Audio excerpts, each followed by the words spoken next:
Shalom Bapak Ibu. Majelis Jemaat GKJ Maesenggo mengucapkan selamat datang dan terima kasih kepada Bapak Ibu Saudara yang pada saat ini bersama-sama bersekutu di tempat ibadah ini untuk bersama-sama juga mengucap syukur kepada Tuhan atas berkat-berkat-Nya. Terkhusus saya ucapkan selamat datang dan terima kasih kepada Bapak Ibu yang baru pertama hadir dalam ibadah saat ini. Khususnya tadi saya melihat siswa Bapak Pendeta Resnandar Pambudi Nugroho ada yang hadir. Silakan berdiri. Ya. Ini siswa Pak Nandar dari SMA Immanuel ya. Iya, puji Tuhan. Mencari Bapak Ibu, Bapak gurunya. Demikian pula saya ucapkan selamat datang kepada anak-anak SMA Negeri 1 Klaten. Dalam hal ini dibina oleh Ibu Eli. Bu Eli atau Bu Eli ya. Terima kasih. Perlu diketahui Bapak Ibu, anak-anak dari SMA ini akan mengisi pujian dan juga membuka basar kecil-kecilan dalam rangka usaha dana untuk melaksanakan retret anak-anak Kristiani di SMA Negeri 1 Klaten. Untuk itu sungguh sangat mengharapkan bantuan dan dukungan dari Bapak Ibu dalam hal ini. Untuk itu anak-anak SMA Negeri 1 Klaten dan Ibu Eli yang mendampingi sangat mengucapkan terima kasih. Selamat beribadah, Tuhan memberkati kita semua. Selanjutnya akan saya sampaikan warta gereja.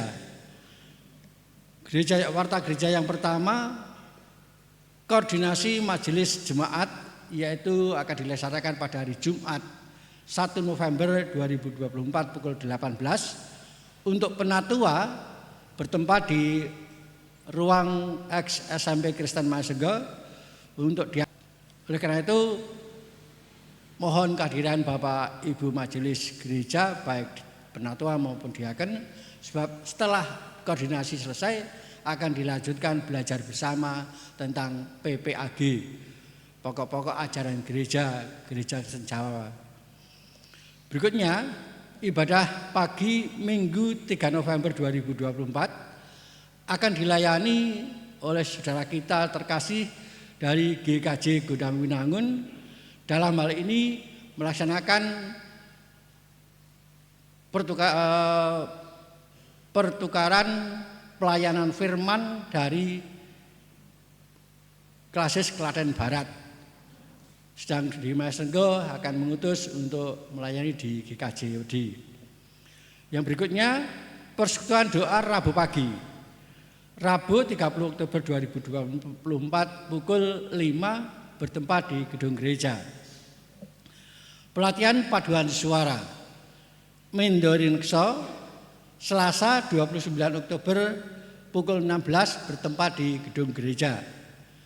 Kemudian grup Gita Dewari yang juga bersama dengan Mendorin Kso berlatih pada hari Senin 28 Oktober pukul 19 bertempat di gedung gereja. Kemudian yang berikutnya seperti saya ungkapkan tadi bahwa hari ini anak-anak SMA ke Negeri 1 Klaten akan mengisi puji-pujian dan juga mengadakan basar dalam rangka USDA untuk retret anak-anak Kristiani. Yang keenam, basar KPB Lumintu Klasis Klaten Barat pada tanggal 3 November Minggu yang akan datang setelah ibadah pagi.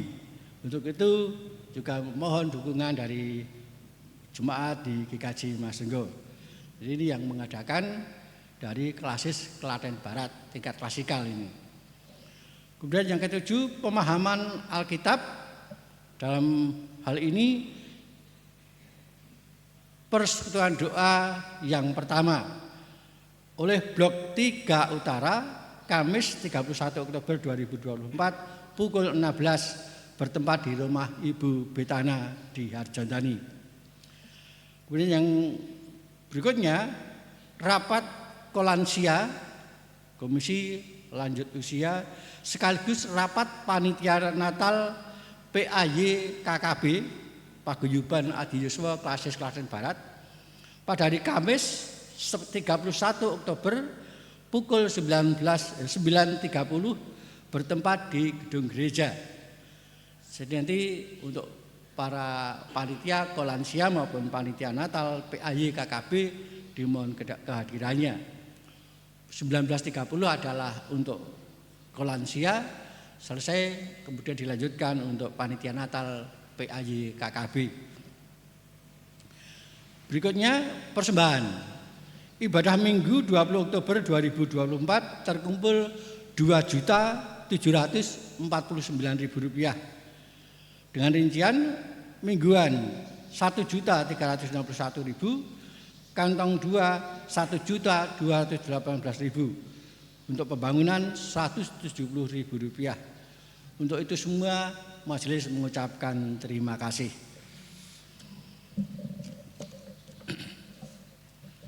Bapak Ibu yang dikasihi Tuhan, bersama-sama kita akan mengawali ibadah kita saat ini dengan mengucapkan setara litani panggilan beribadah. Untuk itu jemaat dipersilakan berdiri.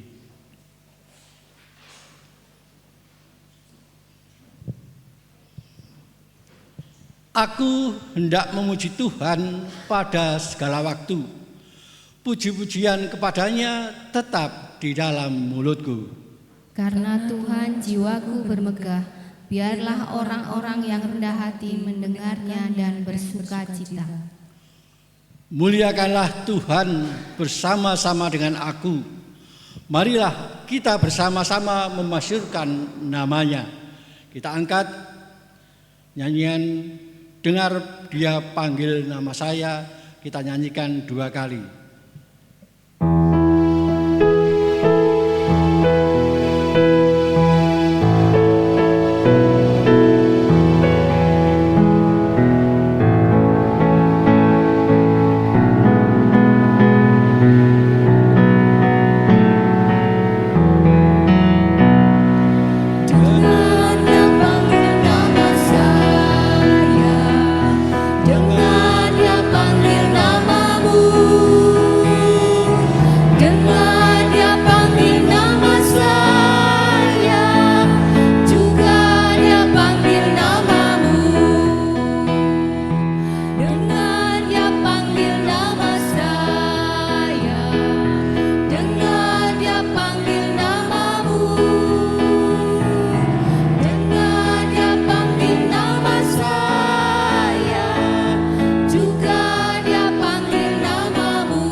Jemaat yang dikasihi Tuhan, mari kita masuki ibadah ini dalam pengakuan. Pertolongan kita datangnya dari Tuhan, Sang Pencipta langit dan bumi yang setia memelihara ciptaannya.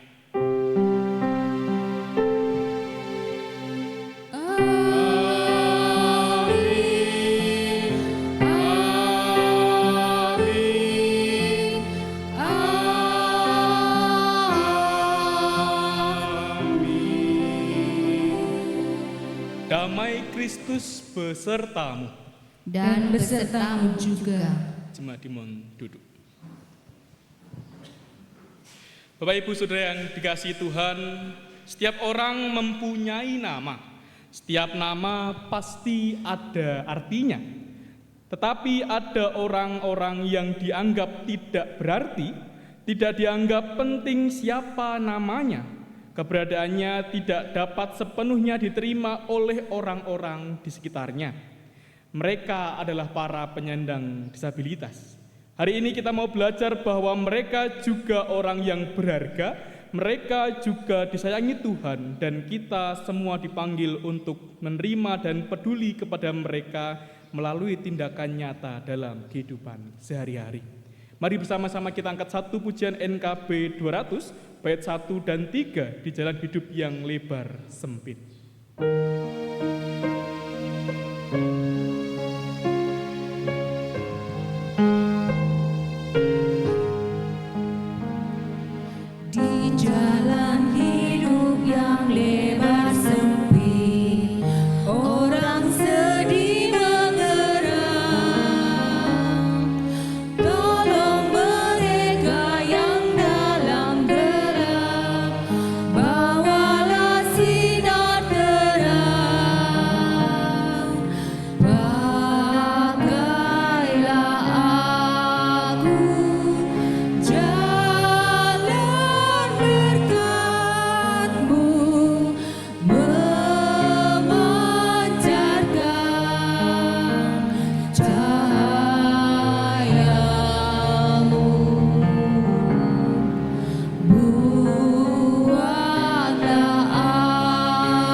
Jemaat yang terkasih dalam Tuhan, malah kita menghadap kehadirat Tuhan akan segala dosa dan kesalahan kita berdoa. Ya Tuhan yang Maha Pengasih, kami datang di hadapan-Mu. Kami mengakui dosa-dosa kami dan memohon pengampunan-Mu. Kami memohon ampun kalau kami sering tidak mengasihi dan tidak peduli kepada saudara-saudari kami yang hidup dengan disabilitas atau berkebutuhan khusus. Kadang kami menertawakan kekurangan mereka. Kami memohon ampun kalau kami sering mengabaikan kebutuhan mereka, meremehkan suara mereka, dan menganggap remeh perjuangan mereka. Kami memohon ampun jika kami lupa untuk memberikan perhatian yang layak kepada mereka. Juga mungkin tindakan dan kata-kata kami sudah melukai hati mereka. Tuhan, berilah kami keberanian untuk mendukung mereka dengan cara yang nyata. Ajarilah kami untuk mencintai mereka, sebab Engkau pun mencintai kami dengan kasih yang besar. Semoga melalui tindakan kami, dunia ini menjadi tempat yang lebih adil dan penuh kasih untuk mereka. Dalam nama Tuhan Yesus Kristus. Amin. Jemaat, marilah kita pujikan bagi kemuliaan nama Tuhan dari Kidung Jemaat 467 bait pertama dan 2. Tuhanku bila hati kawanku.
Bangkit berdiri.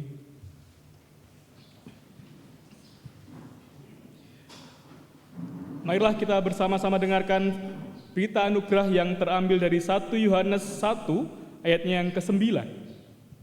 Yang demikian bunyi firman Tuhan. Jika kita mengaku dosa kita, maka Ia adalah setia dan adil, sehingga Ia akan mengampuni segala dosa kita dan menyucikan kita dari segala kejahatan. Mari bersama-sama kita sanggupi perintah Tuhan dengan menyanyikan lagu Tuhan Yesus Baik.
Mari bersama-sama kita bersatu di dalam doa. Mari kita berdoa. Ya Tuhan yang Maha Baik, mengucap syukur Tuhan atas berkat-Mu yang melimpah pada kehidupan kami ya Tuhan.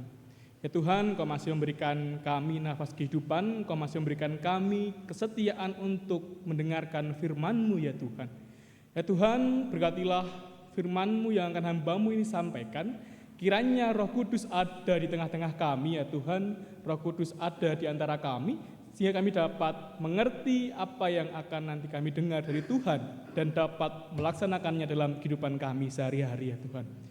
Inilah doa dan seru kami Tuhan, kiranya Engkau menyertai setiap langkah peribadatan kami ya Tuhan. Terima kasih Tuhan, dalam nama Tuhan kami Yesus Kristus kami telah berdoa. Amin.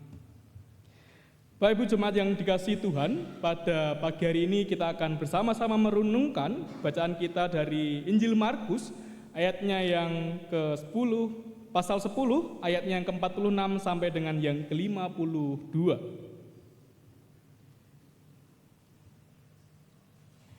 Markus 10, ayatnya yang ke-46 sampai dengan yang ke-52. Lembaga Alkitab Indonesia memberikan judul Yesus menyembuhkan Bartimeus. Lalu tibalah Yesus dan murid-muridnya di Yeriko, dan ketika Yesus keluar dari Yeriko bersama-sama dengan murid-muridnya dan orang banyak yang berbondong-bondong, ada seorang pengemis yang buta bernama Bartimeus, anak Timeus, duduk di pinggir jalan. Ketika didengarnya bahwa itu adalah Yesus orang Nazaret, mulailah ia berseru, "Yesus anak Daud, kasihanilah aku." Banyak orang yang menegurnya supaya ia diam. Namun semakin keras ia berseru, "Anak Daud, kasihanilah aku."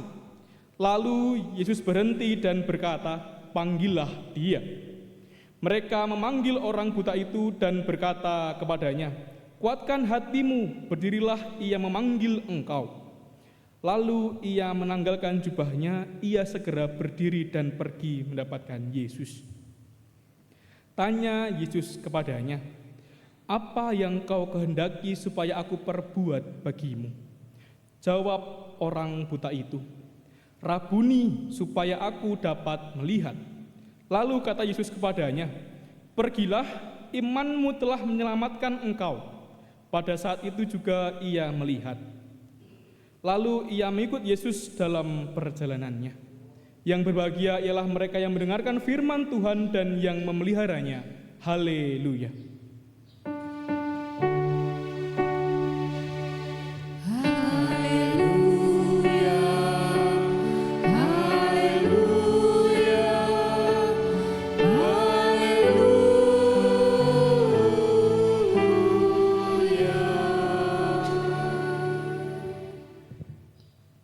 Shalom Bapak Ibu semua. Bagaimana kabarnya? Semangat? Wah, kok sepi? Sampun sarapan? Nggih, sami. Mengke bisa setelah ibadah kita membeli bazar yang disediakan atau dijual oleh teman-teman kita, saudara-saudara kita dari SMA 1 Klaten. Nggih, Bapak Ibu berbicara tentang makanan. Menurut Bapak Ibu semua, ketika kita makan itu yang bagus dan yang sopan itu menggunakan tangan kiri atau kanan? Semuanya sama. Tapi bisa melakukan makan dengan tangan kiri? Bisa saja nih. Tapi anggapan ketika kita makan di mungkin pesta pernikahan, mungkin yang sebentar lagi mungkin ada yang mau jagung karena kan wayai banyak sumbangan gitu saat ini nggih Bapak Ibu nggih. Jadi tentu ketika kita makan dengan tangan kanan itu orang menganggapnya wajar dan sopan lah. Tapi ketika mungkin kita di antara beribu orang makan dengan tangan kiri, mungkin pandangan orang kepada kita itu seakan sinis nggih Bapak Ibu. Melihatnya kayak kok ra sopan ya. Ada sebuah anggapan bahwa tangan kanan itu lebih baik dari tangan kiri. Benar napa mboten? Nggih. Leres nggih? Lalu saya ingin bertanya Bapak Ibu. Kenapa ya tangan kanan selalu dianggap lebih baik daripada tangan sebelah kiri? Ada mungkin yang bisa memberikan argumennya atau mungkin menjawab. Tidak terlalu serius Bapak Ibu, ini hanya saya bertanya. Nggih, Mbah Woto, pripun Mbah Woto?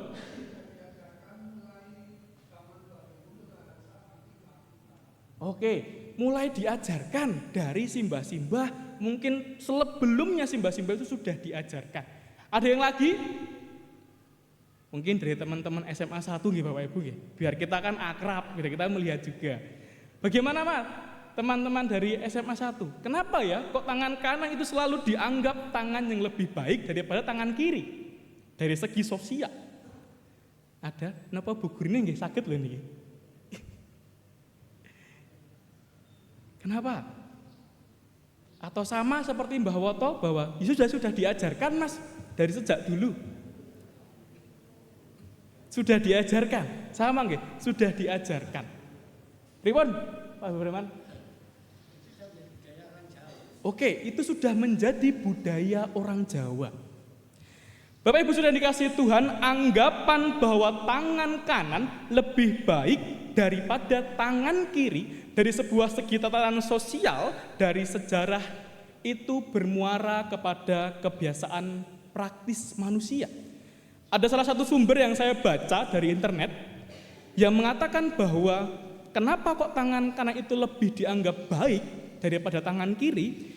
Itu dari sumber itu mengatakan bahwa pada masa lalu, terutama di masyarakat yang belum memiliki akses terhadap sanitasi modern, WC ya Bapak Ibu, berkaitan semacam itu, tangan kanan itu lebih sering digunakan untuk tugas-tugas sosial. Misalnya memberi makan, kita makan, kemudian memberi bantuan, kita sering menggunakan tangan kanan. Nah, tangan kiri itu pada zaman dahulu sering digunakan untuk kegiatan-kegiatan individual. Salah satunya adalah membersihkan diri.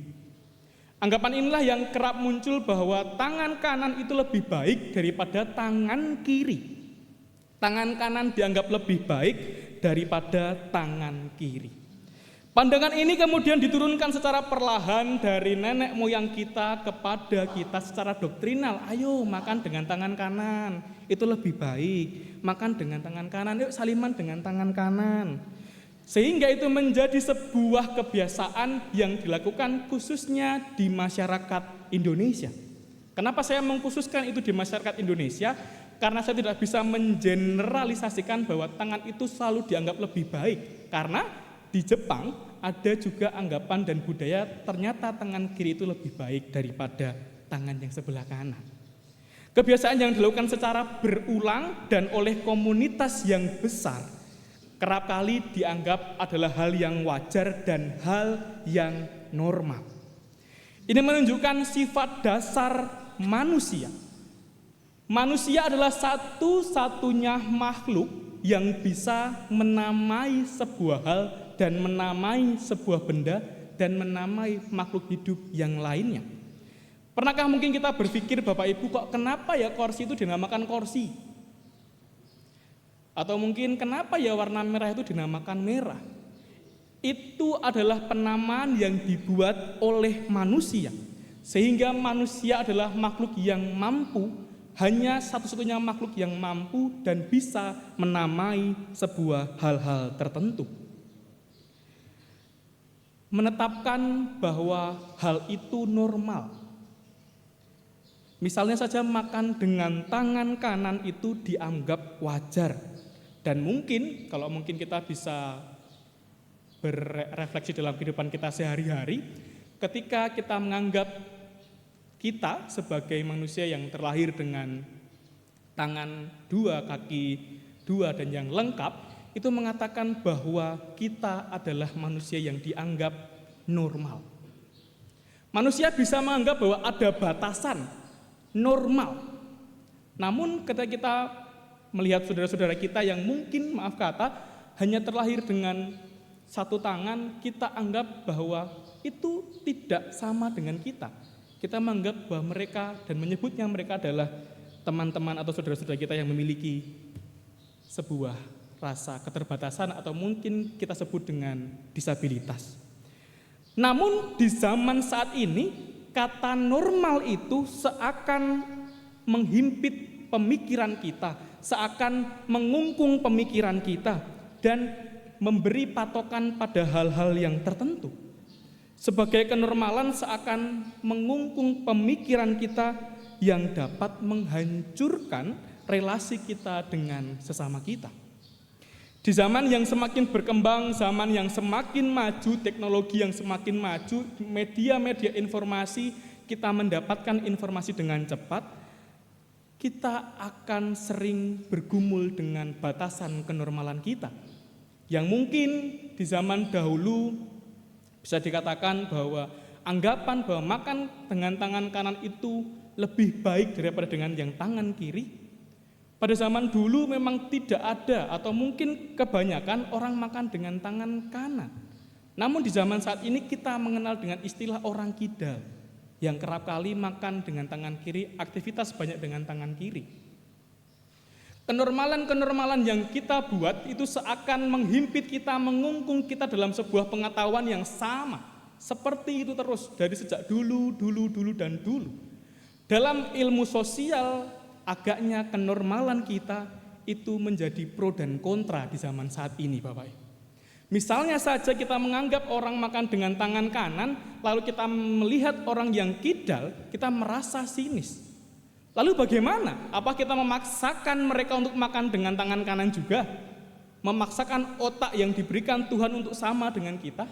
Atau mungkin saudara-saudara kita yang memiliki keterbatasan yang kita sebut sebagai disabilitas, tunanetra misalnya, kalau kita menganggap bahwa kalau sopan itu ya bicara lihat matanya, lihat orangnya. Lalu bagaimana dengan saudara-saudara kita yang tunanetra? Apa kita paksakan untuk melihat kita dengan berbicara? Kenormalan-kenormalan ini seakan memaksa saudara-saudara kita yang memiliki keterbatasan untuk sama dengan kita. Bapak Ibu Saudara yang dikasihi Tuhan, pada kesempatan pagi hari ini Tuhan mengajak kita untuk berpikir hal-hal yang melebihi batas normal kita sebagai manusia. Sama seperti yang Yesus ajarkan pada Markus 10 ayat yang ke-46 sampai dengan yang ke-52. Dalam kisah ini, Markus mengisahkan tentang Bartimeus, seorang yang buta dan hidup sebagai pengemis di tepi jalan. Bartimeus bukan hanya mengalami keterbatasan fisik, tetapi juga mengalami stigma sosial yang buruk. Dengan memanggil Yesus yang berteriak dengan keras, ia ingin menyuarakan keberadaan dirinya di tengah masyarakat yang kerap mengabaikan dan membungkam suara orang-orang yang dianggap rendah atau berbeda.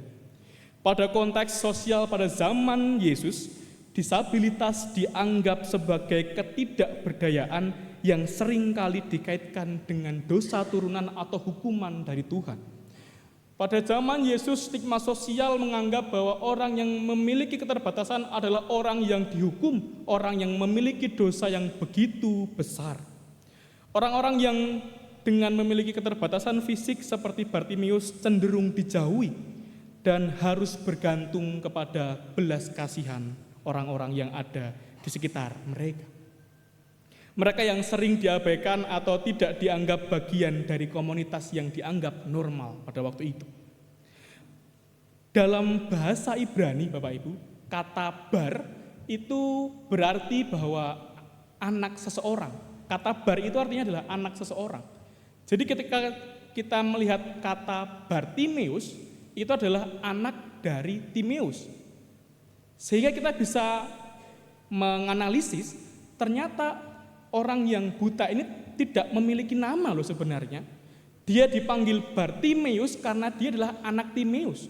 Kalau mungkin kita ibaratkan dalam kehidupan kita pada saat ini, nama saya Aldi Atmaja Putra. Nama saya Aldi, Atmaja itu diambil dari nama keluarga saya, Putra itu adalah laki-laki. Saya memiliki nama dan saya memiliki arti. Pasti tentunya Bapak Ibu juga. Misalnya Pak Joko Didi, Didi atau Joko itulah nama dari Bapak Joko Didi. Tetapi yang berbeda pada zaman itu, Bartimeus ini dia sama sekali tidak memiliki nama. Sehingga dapat diartikan si Bartimeus orang yang buta ini dia tidak berarti bagi kehidupan siapapun. Dia dianggap tidak berarti bagi kehidupan orang pada zaman itu. Ia tidaklah memiliki suara, ia tidak dapat melihat, ia adalah orang yang paling di bawah pada saat itu. Ketika Bartimeus memanggil Yesus, orang-orang justru mencoba untuk membuat mereka diam. Orang-orang mencoba untuk berkata bahwa diamlah, tutupi Bartimeus.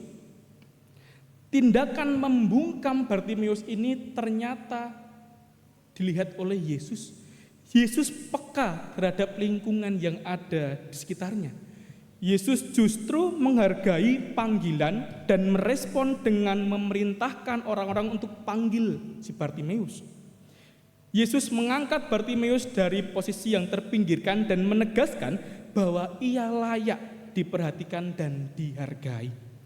Panggilan Yesus terhadap Bartimeus mencerminkan pengakuan terhadap identitas dengan orang-orang yang suaranya yang tidak pernah terdengar. Mereka adalah orang-orang yang tidak pernah memiliki suara, orang-orang yang selama ini terpinggirkan, termasuk mereka yang hidup dengan disabilitas. Hal ini menunjukkan bahwa setiap orang terlepas dari keadaan fisiknya layak mendapatkan sebuah penghargaan dan perhatian. Dalam konteks dunia yang modern kita saat ini, panggilan ini dapat diartikan, dapat diinterpretasikan bahwa dalam kehidupan, undangan untuk menghormati hak-hak individu penyandang disabilitas sebagai anggota masyarakat yang penuh dan utuh. Tidak ada pembeda, tidak ada batasan hal yang dengan kata normal. Kemudian Bartimeus dengan tegas meminta untuk melihat. Sebuah tindakan yang syarat maknanya bagi Bartimeus. Permintaannya bukan untuk hanya ingin melihat keindahan dunia, tapi Bartimeus ingin menunjukkan ketika orang yang sudah bisa melihat, ia akan dianggap normal. Ini sebuah dobrakan sosial bahwa ternyata orang yang memiliki kekurangan ternyata sering dianggap tidak sama, sering dianggap bahwa berbeda dengan mereka. Maka dari itu Bartimeus ingin dibuka matanya agar melihat, agar ingin sama dengan mereka. Dari kisah ini menyampaikan pesan bagi masyarakat modern tentang pentingnya merangkul keberagaman, termasuk mereka yang memiliki keterbatasan. Dengan memanggil Bartimeus dan memberikan kesempatan untuk berbicara kebutuhannya, Yesus mengajarkan sikap keterbukaan dan empati. Panggilan ini menuntut kita untuk mengakui dan menghormati setiap orang, khususnya mereka yang dianggap tidak sama dan mereka yang disingkirkan. Bapak Ibu Saudara yang dikasihi Tuhan, hari ini kita diingatkan melalui kisah Bartimeus bahwa Tuhan mengajarkan kita untuk melampaui batasan atau label yang diberikan manusia, seperti Bartimeus yang penuh iman memanggil Yesus. Meski berulang kali dibungkam oleh orang-orang yang ada di sekitarnya, Tuhan justru mendengar dan memanggil namanya.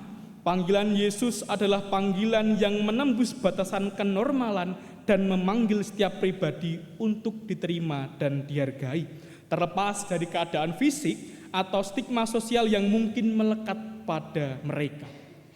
Tuhan mengajarkan kita untuk saling melihat melampaui batas-batas yang selama ini kita anggap normal.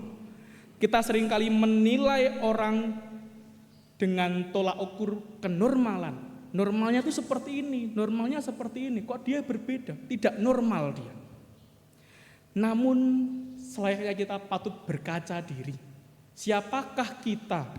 Siapakah kita untuk mendikte orang yang dianggap normal? Bahwa mungkin kita jikalau ingin berkaca dari kenormalan kita, sejujurnya ada keterbatasan, ada kelemahan yang kita rasakan dalam anggapan diri kita sebagai orang yang normal. Tuhan pada pagi hari ini mengajarkan kita untuk saling melihat, saling berefleksi, saling mengasihi. Sebagai penutup, mari kita ingat bahwa tidak akan pernah ada orang yang sempurna. Tetapi pasti akan ada orang yang menyayangi dengan sempurna. Seperti Tuhan yang menerima setiap kita. Apa adanya kita pun diajak untuk melihat dan mencintai sesama kita melampaui label atau batasan apapun. Biarlah kita menjadi tangan kanan, tangan kiri, kaki kanan, kaki kiri. Kita menjadi bagian dari tubuh kita yang dapat menolong sesama. Kita mampu mendengar panggilan saudara-saudara kita yang membutuhkan bantuan kita. Kita menjadi sebuah penggerak, kita memanggil dan mendengar. Dan mengangkat mereka yang selama ini kita anggap mungkin berbeda dari kita. Kiranya Tuhan menyertai langkah kita, kiranya Tuhan membantu setiap pembelajaran dalam kehidupan kita. Selamat berproses, Tuhan Yesus memberkati kita semua. Satu teduh untuk kita semua.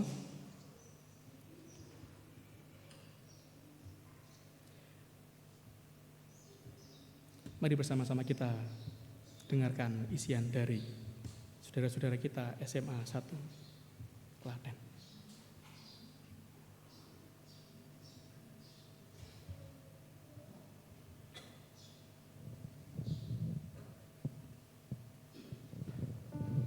Salam Bapak Ibu sekalian.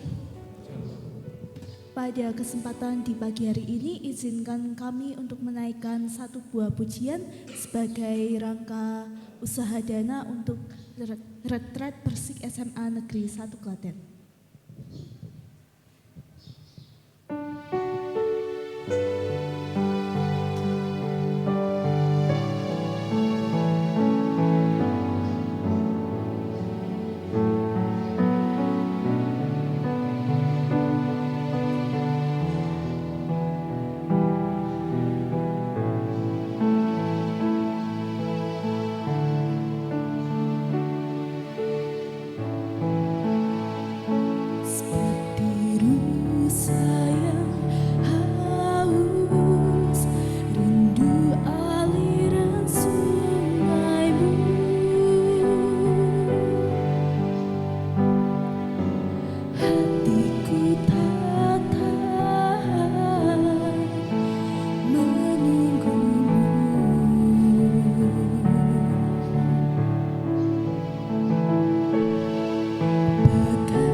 tinggal dalam indahnya dekapan kasih-Mu.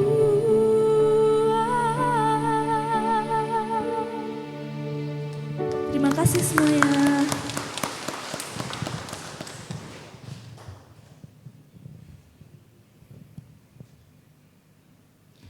Bapak Ibu Saudara yang dikasihi Tuhan, mari kita bersama-sama menyatukan hati, mari kita bersatu di dalam doa. Ya Tuhan, kembali menghadap kehadirat-Mu, bersyukur Tuhan Engkau telah mengingatkan kami, Engkau telah memberkati kami dalam setiap langkah kami ya Tuhan. Ya Tuhan, kiranya dalam kami memasuki ibadah yang sebenarnya dalam kehidupan kami sehari-hari di lingkungan masyarakat, Engkau menjadi pengingat kami bahwa kami akan selalu mendengarkan, melihat saudara-saudara kita yang memiliki kekurangan yang disebut kerap kali disabilitas menjadi orang-orang yang sama dengan kita, memiliki keberadaan yang sama, memiliki pesona yang sama dengan kami ya Tuhan. Ya Tuhan, kiranya bukan hanya kami mampu mendengarkan dan mengertikan firman-Mu, tetapi Engkau juga memampukan kami untuk melaksanakan dalam kehidupan sehari-hari ya Tuhan. Ya Tuhan, pada kesempatan pagi hari ini, kami berdoa untuk sanak saudara kami, anak, bapak, ibu, kakung, putri, yang Engkau berikan kepada kami. Berkatilah setiap kesehatan yang Engkau berikan, berkatilah setiap berkat-berkat yang tercurah dalam kehidupan kami. Dengan kami terkhusus berdoa untuk saudara kami, Aurel, Dek Nanda, yang pada bulan-bulan ini sedang mengalami sebuah musibah ya Tuhan. Kiranya Engkau menguatkan pribadi setiap pribadi dari mereka ya Tuhan. Engkau sembuhkan, Engkau yang kami anggap sebagai Maha Penyembuh yang Maha Kasih. Berkatilah saudara-saudara kami untuk menikmati kesembuhan yang Engkau ajarkan dan Engkau berikan dalam setiap kehidupan kami ya Tuhan. Berikanlah kesehatan dan kemampuan agar saudara-saudara kami dapat berkumpul bersama-sama dengan kami lagi ya Tuhan. Tuhan, kami juga berdoa untuk saudara-saudara yang menemani saudara kami yang sakit, kiranya Engkau berikan kesabaran dan kekuatan ya Tuhan, kiranya Engkau menguatkan hati dan kesabaran dari setiap saudara-saudara kami yang menemani dalam setiap proses penyembuhannya ya Tuhan. Ya Tuhan, kami juga berdoa kepada yang kami, kiranya Engkau berikan kesatuan kesehatan dan memberikan kesenangan dalam usia yang mulai senja, dan kiranya Engkau memberikan kekuatan, ilmu-ilmu yang diajarkan kepada kami sehingga dapat mempengaruhi dalam kehidupan kami ya Tuhan. Ya Tuhan, kami juga berdoa untuk keluarga-keluarga jemaat GKJ Manis Renggo Tuhan. Berikanlah kesukacitaan, berikanlah kedamaian dalam setiap keluarga jemaat-Mu di GKJ Manis Renggo ya Tuhan. Kiranya dalam bulan keluarga ini Engkau menjadikan bulan ini sebagai refleksi bagi setiap keluarga dari jemaat GKJ Manis Renggo untuk tetap satu, tetap menjalin keharmonisan dengan nama keluarga setiap masing-masing ya Tuhan. Ya Tuhan, kami juga berdoa untuk majelis dan komisi-komisi GKJ Manis Renggo. Kiranya Engkau menyertai setiap langkah dan kegiatan yang telah direncanakan dari majelis hingga komisi-komisi yang ada di GKJ Manis Renggo, sehingga rencana yang telah dipersiapkan dapat menunjang dan dapat meningkatkan keimanan kami, dapat menjadikan sarana bagi kami memperkuat iman kami ya Tuhan. Ya Tuhan, kami juga berdoa kepada lembaga-lembaga Kristen yang ada di dunia ini Tuhan. Engkau pakai lembaga ini untuk menjadi dan mempercetak lilin-lilin dan garam-garam untuk memberi terang dalam dunia ini, memberi rasa dalam kehidupan ini Tuhan. Kiranya Engkau selalu memberikan berkat yang melimpah kepada setiap lembaga-lembaga kekristenan kami ya Tuhan. Ya Tuhan, tak lupa kami juga berdoa untuk bangsa dan negara kami. Engkau telah menyertai setiap langkah-langkah pilkada presiden hingga nantinya akan pilkada dari setiap pemimpin daerah ya Tuhan. Kiranya tatanan yang baru membawa dampak yang baru Tuhan, membawa dampak yang baik untuk kehidupan kami, untuk setiap kerukunan yang ada di negara kami ya Tuhan. Kiranya Engkau berkati, berikanlah hikmat dan kebijaksanaan dalam setiap pemimpin kami ya Tuhan. Inilah doa dan seru kami Tuhan, kiranya Engkau dengar, kiranya Engkau berkati dan Engkau sertai setiap langkah dalam kehidupan kami Tuhan. Terima kasih Tuhan, dalam nama Tuhan kami Yesus Kristus kami telah berdoa. Amin.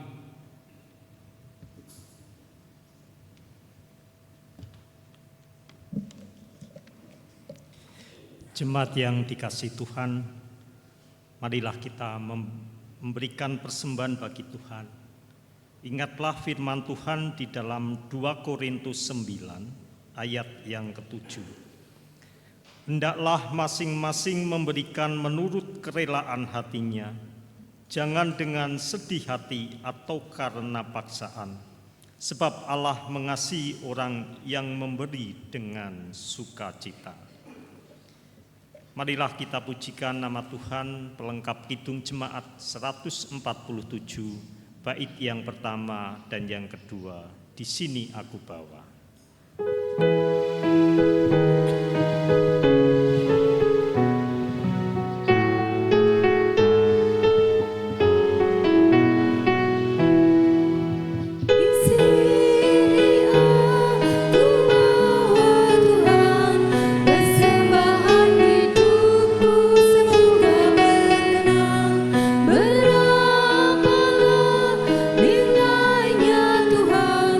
Dibandingkan dekatmu yang tak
Jemaat yang dikasihi Tuhan, mari kita berdoa.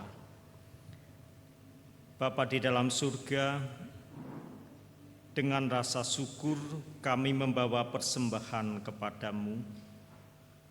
Persembahan ini menjadi tanda respon kami atas ajakanmu untuk hidup memperhatikan sesama kami.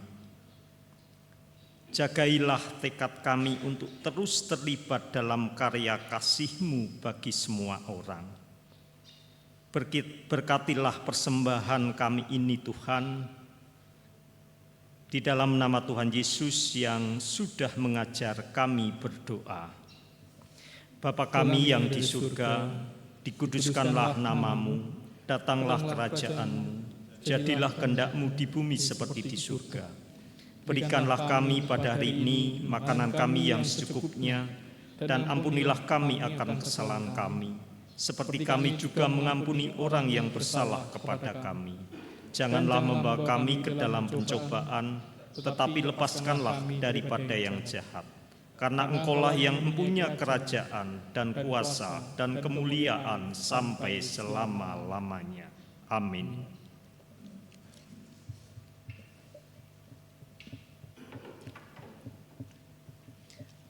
Jemaat saya undang untuk bangkit berdiri bersama umat Tuhan di sepanjang abad dan di segala tempat.